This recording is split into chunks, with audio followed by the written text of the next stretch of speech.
Gandeng eleke Semar karo apike Semar niku akeh eleke Semar. Akeh apike Semar. Mesti kathah, mesti langkung diboti wong-wong sing do sarujuk bangane wong-wong sing ora sarujuk mergo akeh wong sing do seneng akeh sing do sarujuk karo apa sing digayu Semar. Iya nggih. Bapak niku dadi kasihnya luar biasa kalih para Pandhawa. Kemutan mboten, nalika sampeyan tesih cilik dipiloro karo para Sata Kurawa. Sampeyan mapan teng pertapan Wukir Tawu niku nek mboten saking labuhane bapak sampeyan disuwanke ngersane Penemban Wiyasa. Sampeyan mung sengsara urip teng negara Ngastina. Saged pangestu para wayah Bathara jagat. Teka elok kahanane Werkudara. Barep kakangku apa? Durung nganti purna nggonipun Kakang lan Kaka Prabu sak pejagong. Teka iki ingkang dirasani prapta. Wah, ora pangling Bagong sing munggah ning pasewakan negara Ngamarta. Barep kakangku. Iya Werkudara. Dangunen mbok menapa pancen Bagong dadi duta saka ngersaning dipol kakangku ya Semar kakangku ing Karang Kadempel. Ya Werkudara lungguhna sing kepenak. Ya kaya wis ora kurang prayoga. Ora mengkata dhisik Panakawan Bagong. Saksowanmu ning Prajanegara Ngamarta. Aso kang dadi napas asat kang dadi riwi. Padha kanthi raharja lan slamet. Praptamu ya sowanmu ning Prajanegara Ngamarta Panakawan Bagong. Nun kece-kece wali kece. Sadat setan wali kopir. Nun amit pasang kali mantabe tinebena ngiladune dumawahing tawang-tawang linepatna ing tolak manuk. Nun wonten mangandika dawuh paduka sinuwun Prabu Dubreksa. Ing Ngamarta inggih sinuwun Prabu Darma Kusuma, inggih sinuwun Prabu Puntadewa. Kok sinuwun Prabu Dubreksa? Dubreksa niku napa ta? Dubreksa ki buta. Wah nggih senes.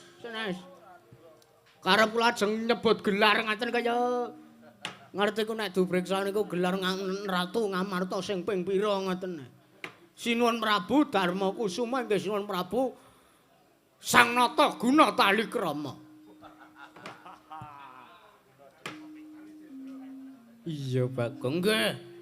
Pareng amiji dhateng pisanipun ing abdipun Panakawan Bagong sinuwun. Sowan kula wonten negari Ngamarta tebih saking rubeda. Mboten manggalangan setunggal menapa tansah pinayunganing kawidadan ring sambikala.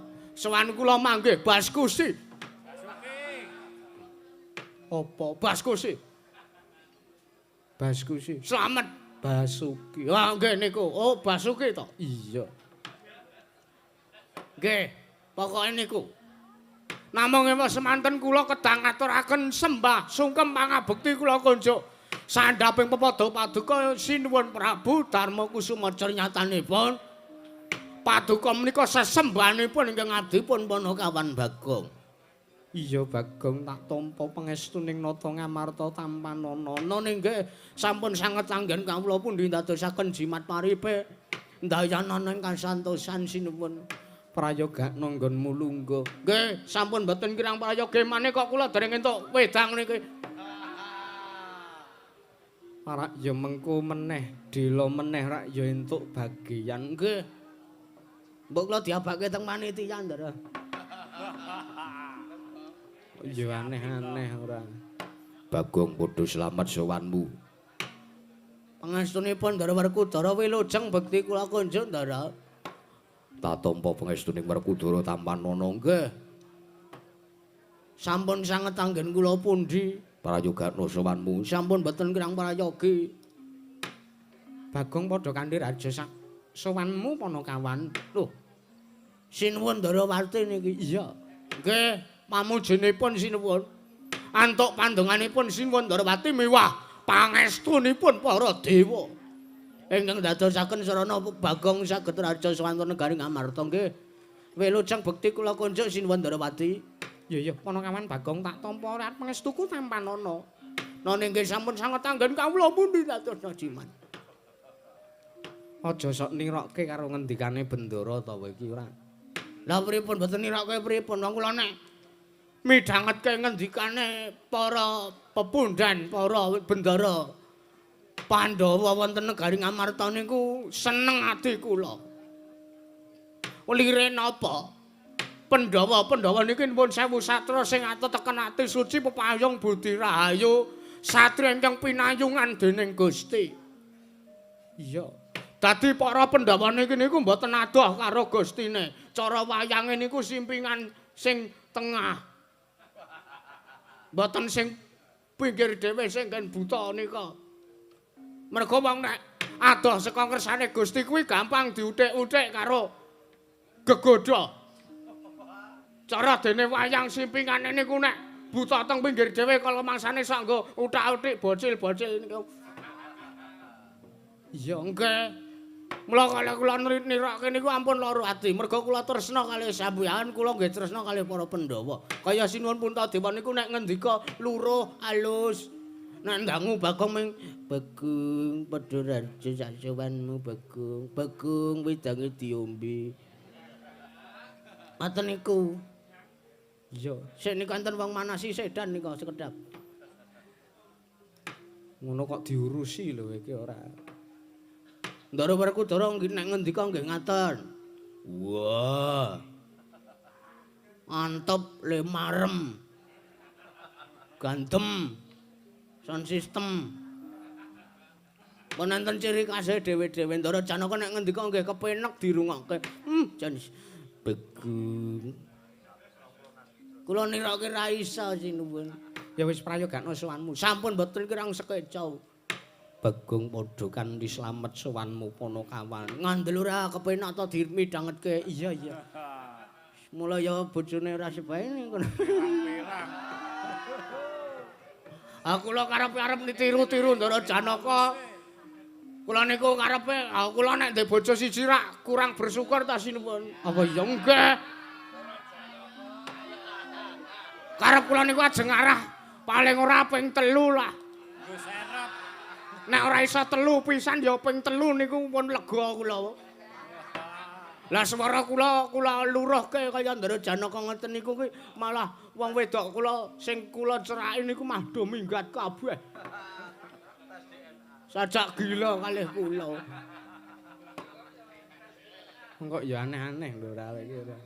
Bagong, pripun Ndara Janaka? Wajan kepenak tenan nek ndangu. Kowe kok arep tiru-tiru aku. Kowe iki melu aku seprana seprene mbok yo. Bila boro njaluk aji pengasihan. Pun kula tamake. Aji lembu sekilan to? Dudu. Lho lha napa? Aji lembu sekilan kuwi dayane nek ngantem kaya kena nanging isih kurang sekilan. Wo, anggih niku penyebabe. Kula nirake sampean kok sing kula matek aji lembu sekilan niku dayane ngoten niku to? Iya. Weh lah layake kok kaya kena ning isih kurang sekilan. Kaya isih bablas ning isih ning ngarepan. Wah, luput iki. Sesuk neh aja matek aji kuwi. Oh nggih. Sing sijine nggih. Sing kul buntet nika dudu. Dudu wae. Lah sing pundi? Nek matek aji. Kul buntet malah saya ora ana wong kang nyedhaki. Ya mung aku arep takon karo kowe Bagong. Pripun? Wetanmu kae wis rampung apa urung perkarane? Sampeyan aja ngucek niku lho nek kula sowan teng mriki lho. Hah? Niki di streaming wong sak jagat ngerti lho, Den. Wong sak jagat pirsa lho. Aku mah arep mbabar wirang. Aku mung mesake karo nolo garing dadi RW anyaran kok wis mumet sirah.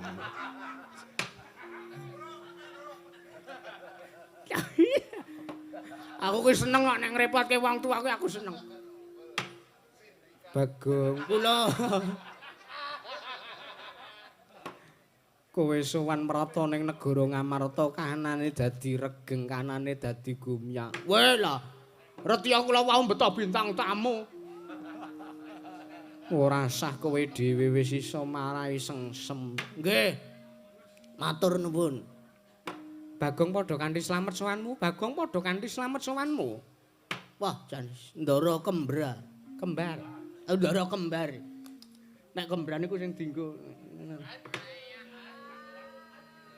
Ndara Nakula kali Ndara Sadewa nggih Ndara Den. Wilujeng sowan kula bekti kula konjuk nggih Ndara kembar. Iya Bagong. Tak tampa pangestuku Tampanana. Iya pangestuku Tampanana Bagong. Nggih. Sampun kula pundi dadosaken jimat. Prayogan sowanmu. Sampun boten kirang sekeca Den. Bagong wonten dawuh. Gawe kaget ya sing sunana wigati apa sowan menyang para Janagara Ngamarta. Napa kula pun dipun keparengaken matur sinuwun. Tak paringi kalodhangan para satata matura Bagong. Matur sembah sewu nuwun. Langkung rumiyin kula ngaturaken salam taklim dhateng sedaya ingkang sami lenggah wonten Datulya Praja Negari Ngamarta. Ama bakdu. Nganggo ama bakdu bareng. Lajeng kula ngaturaken tebah Siti Sekul binunteling Ran Kelapa. Apurenta mbok bilih wonten lepatipun ingkang abdi pun Panakawan Bagong ngen kula badhe munjatur wonten ngersanipun Sinuwun Prabu Darma Kusuma. Inggih Gusti kula Ngamarta Sinuwun Prabu Puntadewa. Iya ora dadi ngapa Bagong, matur nuwun. Salajengipun nuhuni menapa inggih dados pangandikanipun Sinuwun Prabu Ngamarta. Bilih samangke kula pun dangu napa inggih dados wigatosipun Bagong sowan. Mboten saking wikajenganipun ingkang abdipun Bagong piyambak, mboten enten kepinginan lan mboten enten gegayuhan saking kula piyambak kula ajeng sowan teng negara Ngamarta. Sebab Bagong niki ngrumangsani nek Bagong niki mung wong loro saudan telu saurupan. Kula niku ngrumangsani nek kula niku mung abdi. Apa abdi? Ngangge kol-kolah abdi. Abdi kinasih kula namung Panakawan derajat kula menika namung tiyang aceplek. Dadi menawi kula ndek pepinginan niku mboten saged kula aturke teng Sinuwun Ngamarta merga kula ngrumangsani kula niki mung rakyat melata. Rakyat apa? Rakyat melata. Padake ula ngono apa piye?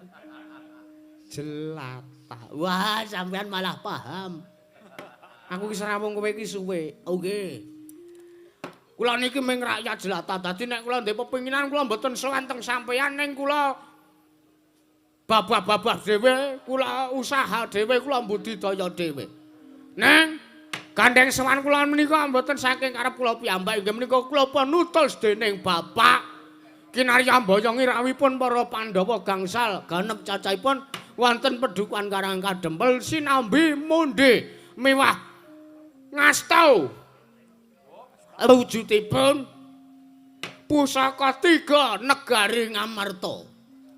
Apa wae Bagong? Sepisan tombak baru klinthing. Nek ora ngerti ki takon. Napa ya? Kula lali wae diomongi bapak ning kula lalos. Tumbak kara welang. Nah, tumbak dong kara dong suruh. Ayo kanca padha nguyuh. Tumbak kara welang, tumbak kara welang. Angka kalih Pandhawa Kedambayang miwah ngasta wujudipun pusaka ingkang angka kalih inggih menika ingkang winastan payung motha. Mak jendrit ngono wae. Payung napa sampean iki ngelingke kula, tugase ngelingke kula. Payung Tunggul Naga. Nah, payung Tunggul Naga kalengkang ingkang pungkasan pusaka Ngamarta ingkang winastan pustaka Jamrut. Berakit-rakit kita kahulu. Jamus. Napa? Jamus. Mboten Jamrut. Ora. Oh nggih. Jamrut niku selirane Bapak Semar tahun 80-an. Jamus Myang Jimat Kalimasada menika kedah pun boyong rawuh wonten negari Ngamarta sareng kalian para wonten ing Padukan Karang Kadempel sareng kalian para Pandhawa. Wondene menapa ingkang dados gatine sedyanipun bapak kok nyuwun kados mekaten kalian para Pandhawa menika awit bapak menika nggadahi gegayuhan. Bapak Semar menika nggadahi cita-cita utawi wonten ingkang pun gaya menika bapak badhe membangun kajangan. Pramila wale-wale menapa sowan kula menika namung badhe ngebon-bone ingkang decawas wonten para Pandhawa katuran rawuh wonten ing Karang Kadempel nuwuni menapa ingkang dados pepinginanipun bapak anggenipun badhe mbangun kayangan. Wondene jlentrehipun menapa bapak badhe mbangun kayangan inggih menika tak bukan dan tak lain anggenipun Semar badhe mbangun kayangan menika sing dipun bangun menika senes kok papan sing magrong-magrong. Jenyatanipun Bapak Semar sampun paring dawuh, Bagong, kowe sewana ning Ngamarta omongno nek aku arep mbangun kayangan. Bapak paring dawuh, sing dibangun iku ora kok laire para kawula negara Ngamarta. Sing dibangun ora kok papan sing magrong-magrong pindhane kaya ning kayangane mbane urip ning Suralaya babar pisan ora. Nanging sing arep dibangun dening bapak niku batin moral PMP. Waduh. PMP iki apa? Pendidikan Moral Pancasila. Niku sing ajeng dibangun kalih bapak. Merga nuwun sewu. Teng negara Ngamarta niku akhir-akhir iki. Akhir-akhir iki apa? Waduh. Lali aku. Wayang tak campuri bahasa Indonesia. Pungkasan-pungkasan niki utawa wingking-wingking niki negara Ngamarta niku kaya koncatan kekurung. Tegese negara Ngamarta niku kaya-kaya kelangan enggok. Sebab sing ditekani kawula Ngamarta niku senes papan-papan manembah. Ngoten. Bapak niku pun bolak-balik bangun masjid, mboten disowani, mboten digunakake srana ngibadah manembahipun para kawula sanegara Ngamarta. Ning sing ditekani napa? Kaya tau Ratu Tawon. Terus sing pinggir ring road nika cerak terminal niku sing ditekani kawula masyarakat negari Ngamarta. Niku ajeng dirubah kalih bapak niku ajeng dibenake kalih Semar. Dadi sing dimaksud Semar mbangun kayangan niku ampun ngantos enten sing nganggep nek Semar arep ngembari panguasane dewa sing mapan teng kayangan nggih menika pun Bathara sapa ya? Nek ora ngerti takon, sapa dewa kayangan? Bathara Paya. Lho. Bathara Paya dewaning wektu, Bathara Kala. Wo, nggih. Senah sing teng kayangan Suralaya lho, Bathara Guru. Nah, mboten kok bapak ajeng ngembari panguwasipun Bathara Guru babar sari, babar pisan. Babar pisan mboten. Babar pisan bapak mboten ajeng ngembari panguwasipun Bathara Guru. Sing dibangun niku negara Ngamarta, ora kok kayangan papane para dewa Tridasa Watana niku babar pisan mboten. Neng bapak nganggo tembung mbangun kayangan menika mung nyilih tembung merga kayangan niku papan sing gemari Pahloh Jinawi Kartatata Turtara Harja. Merga nuwun sewu. Bapak niku dedikasine estu gedhe lho. Kalian para Pandhawa, cobi sampean kemutan apa mboten? Kemutan labuhane Bapak Semar apa mboten? Iya aku kelingan Bagong. Wiwit para Pandhawa isih lare, Kakang Semar wis momong. Nggih. Wiwit para Pandhawa kuncung Kakang Semar wis momong nganti para Pandhawa mukti ngawibawa. Nyakramati mbau dendha ning negara Ngamarta Kakang Semar ya bapakmu. Tansah tutwuntan marang lakune lan uripe para Pandhawa. Nggih.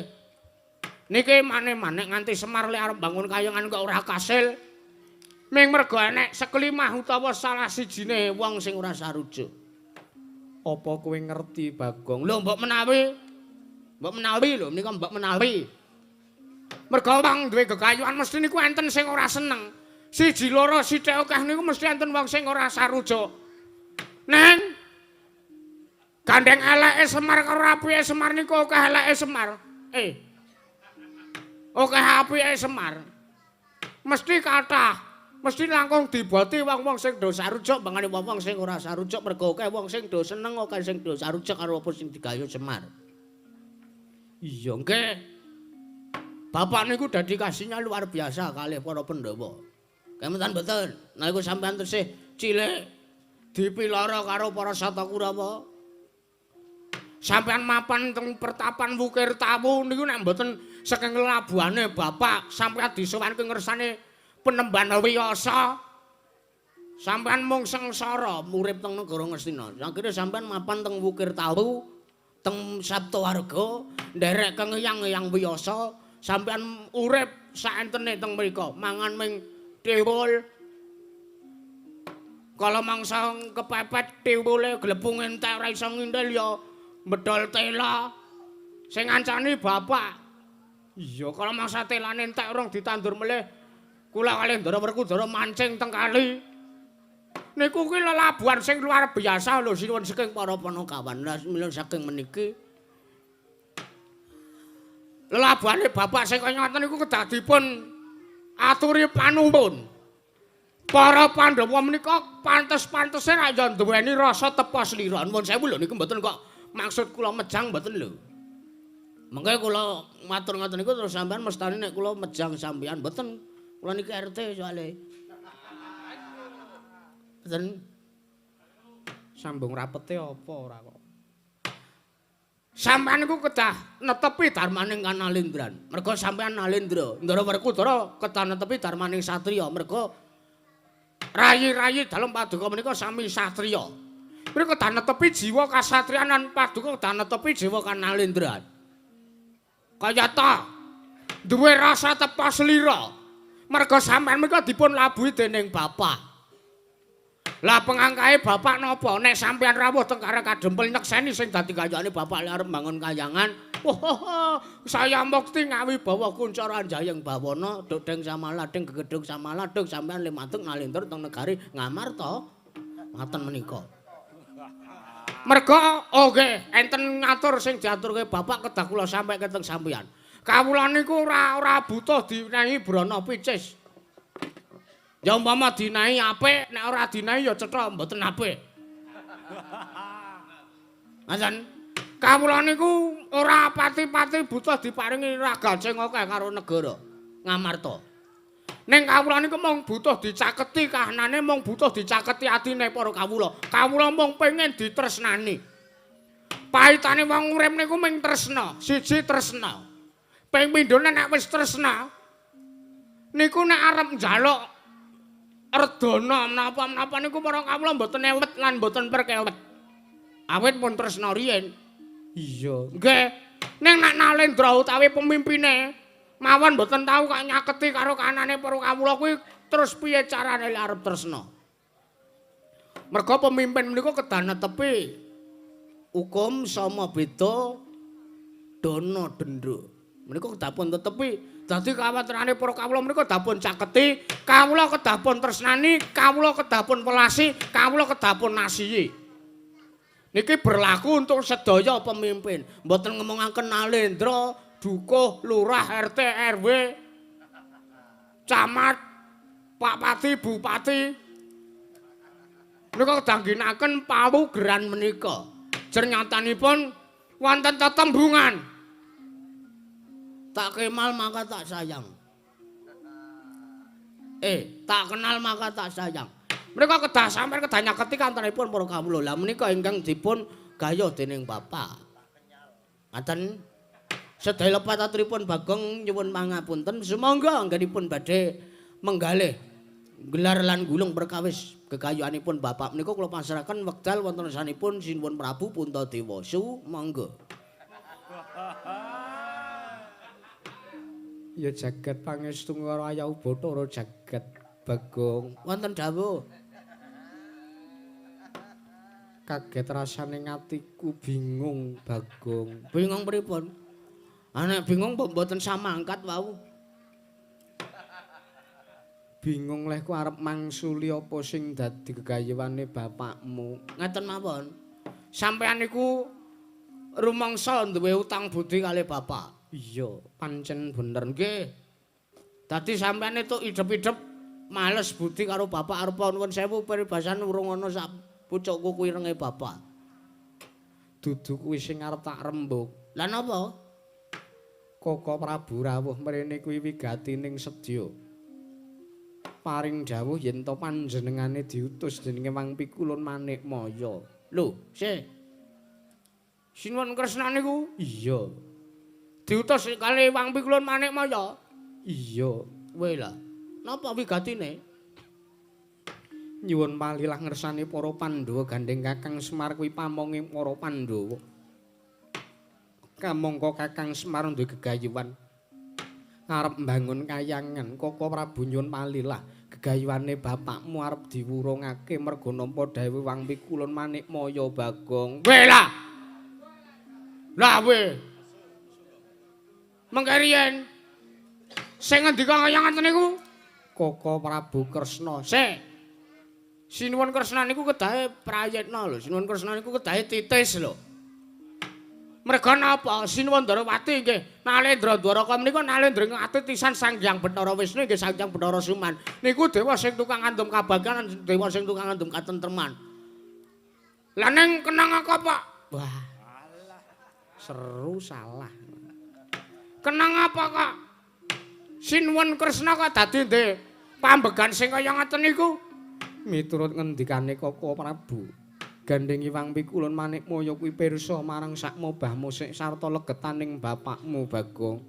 Sak gendhagan iki bapakmu arep mbangun kayangan kuwi ora kinarya kamuktene wong sak projok, nanging kinarya kamuktene bapakmu dhewe.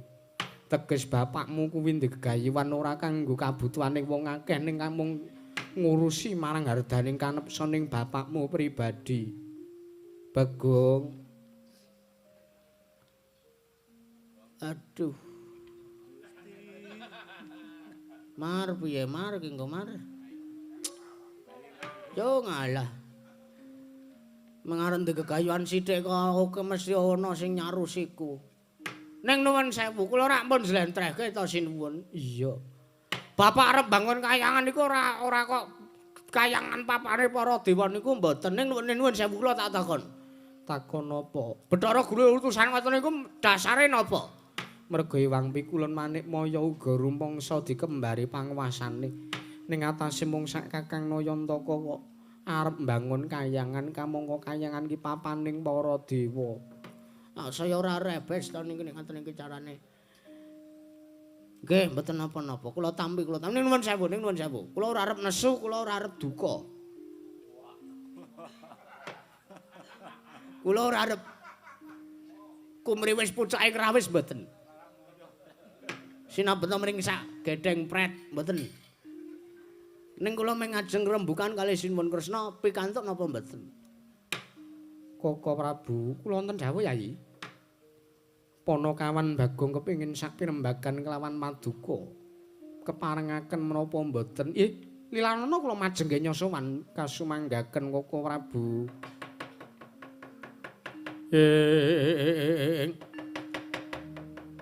Kresna sinayang gelong mangruk mining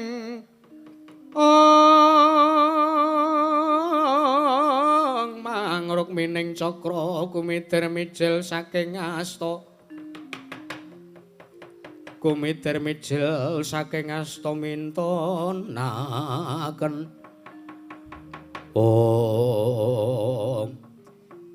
Panakawan Bagong iki nggih Sinuwun Kresna iya.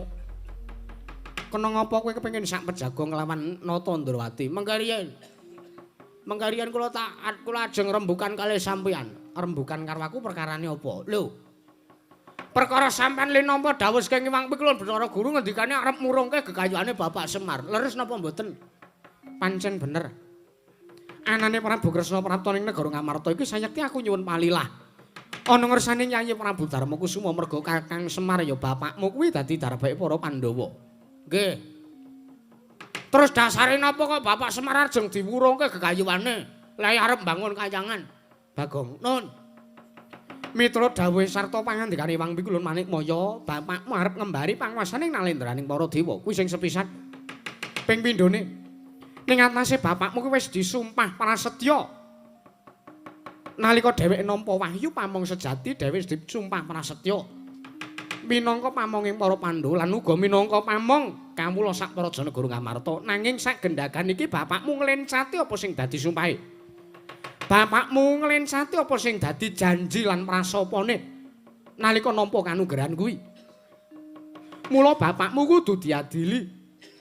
Malah gandeng sadurunge para Pandhawa prapta ning Karang Kadempel. Ngelingke marang Kakang Semar Badranaya gandeng kepasang yoja katujing inu kowe prapta mrene Bagong aku tak omong karo kowe.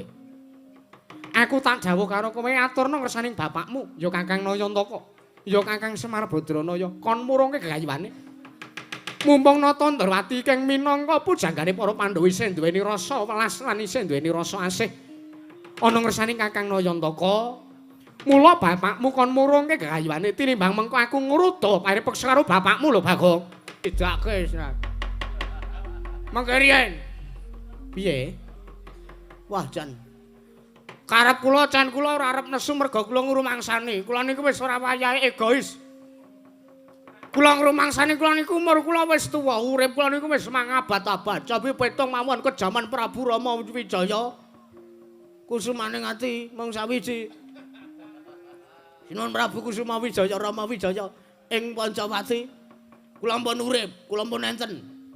Nganti saniki ndereke para Pandhawa Bagong ndelala diparingi umur panjang. Lah nuwun sewu lah kok nembe sepisan iki kula midhanget pangandikan sing sajak nyelekit ning ati. Aturku sing endi sing nyelekit ning atimu? Lho niku lho. Mumpung Prabu Kresna isih dirasa welas asih karo Semar. Semar kon murungke gegayuhane lek arep mbangun kayangan. Sinuwun, nuwun sewu. Anggepe bapak niku kewan apa pripun? Hah?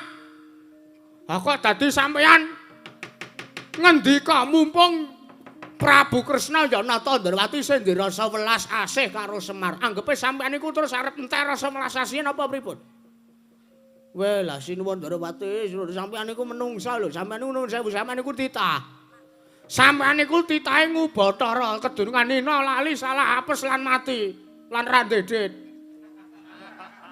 Nek aku duwe, oh nggih pun berarti mboten kedurungan niku. Nggih bener, bapak niku kawula cilik, bapak niku mung gedibal. Bapak niku mung gedibal, Bagong niki mung begondal. Neng nuwun sewu mbok ya saurarane sampean niku karo bapak ngajeni Den. Mergo nuwun sewu bapak niku luwih tuwa lho mangane kowe. Lho ora basa. Wis basa gelut ora gelut. Tak niati ngamuk sisan kok. Karep kula sowan niku kula niku 3 dina 3 bengi niku latihan basa Jawa lho. Mergo kula isane basa Prancis. Kula arep sowan teng Ngamarta niku kula latihan basa Jawa sing tarik-tarik sing jangkep krama inggil. Ane tekan mriki kok malah weh lah gak kajen aku oh lah. Arep nemeni lelakon apa kowe Prabu Kresna? Lho. Malah sajak kowe wani nantang kalawan Nata Ndrawati. Wah, alah, biyen wani saiki wani kok ora. Biyen kula niku ora wani karo sampean niku mergo sampean Nalendra, ngono. Sampean ki Nalendra. Mula Bagong ora wani mergo Bagong mung gedibal, Bagong mung Panakawan, Bagong mung kawula cilik. Ning nuwun sewu. Gandeng sampean wis adu arep karo Bagong mangko sampean natoni atine Bagong. Lara ati kula mergo sampean natoni ati kula. Ngarani nek bapak kan murungke gegayuhane mumpung isih dirasa welas asih.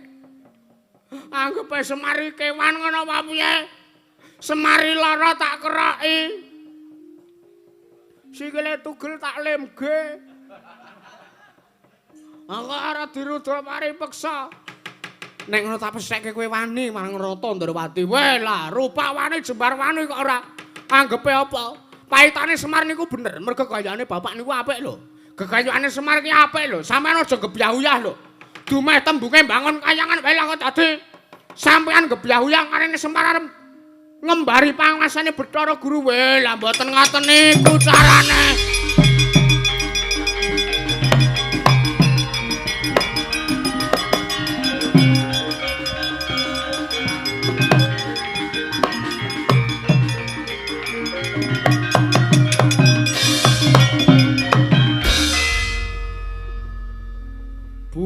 iki? Menungso ora tataran. Setyaki siadi maju munggah ning Datulaya. Ora bunyun palilah. Menungso mriku ingkang kula ingkang badhe ngadili. Iya ya, sing ati-ati lho. Bagong kuwi wong dugal. Nggih, kajengipun. Oh. Bosmu ngarani nek aku wong dugal e. Ngapa kowe? Sekayake kowe ora trima melintir brengos. Obah kabeh ngimo tengen. Nang aku ya tak melintir brengos aku. Lho ndi brengos iku? Wah, lah wis ora iso kedut ngono brengos. Ora kaya brengos sencake.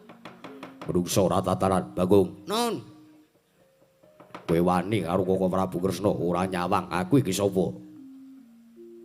Kowe wani karo Koko Prabu Ndrawati ora nyawang, aku iki sapa? Lho pripun to iki?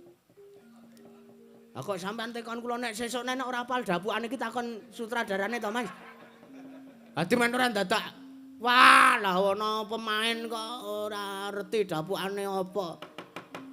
Aku iki Senopati. Lah nggih, sing kandha nek sampean ponokawan sinten? Ana kaya ngenten kok togong bilung. Aku iki Senopati sing kudu ngayomi marang Koko Prabu Kresna. Kowe wani karo Nata Ndrawati padha karo wani karo Satriya Garbaruci. Senopati Ndrawati Raden Arya Setyaki. Sen bosmu tak tantang apa meneh kowe mung begondale. Hah? Juraganmu tak tantang apa meneh kowe mung sak ngisore. Jelas ra wani aku.